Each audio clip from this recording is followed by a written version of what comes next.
waxee wax jaa ko moom yow la yàlla jiital. aujourd'hui noo ngi lay ñaax nag géwél day ñaax. géwél du woy du la wax loolu. du la jëy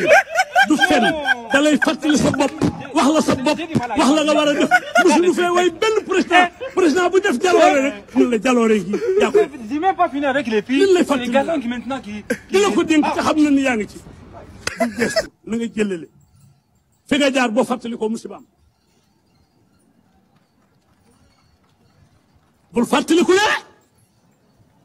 jéggalal ñëpp te jëlale ñaanal nañ la fii grâce ba mujj yàgg yàlla jël bit bi jox la ko ngay grâce yàlla wàcc na yaa ci des noo ngi yaa ngi réew maa ngi nii woote nga wusu nanu waaye yéen góor yii wusi président de la république fexe leen rikk waay bala waay wax ak moom bu ca génn beneen bi may tëje nag bala ñu maa tëggal jóolóoli bi ndax géwél ji su ko tëggal jóolóoli mooy président na nga dimbali presse bi foo taxaw nañ fa kat bi ngay wut réew mi fu ñu la tuddee président bi presse bi siiwal na ko nga dem ba jot réew mi te loolu lu ñu mën a wax ci ñoom bu ngoonee booy wax ñu teg la na nga leen jéggal jëlale leen te woo nit ñi waxtaan ak ñun boo nu teg te ñëpp ak journaliste yi te lu waay di wax na ko wax ci lu baax te mooy ci réseaux sociaux yi jërëjëf.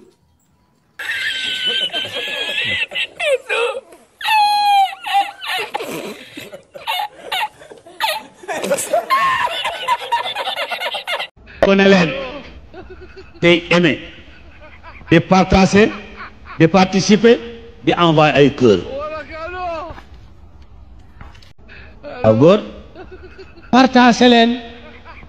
na ci ñëpp jot lien yi nay jàll na kër yi bari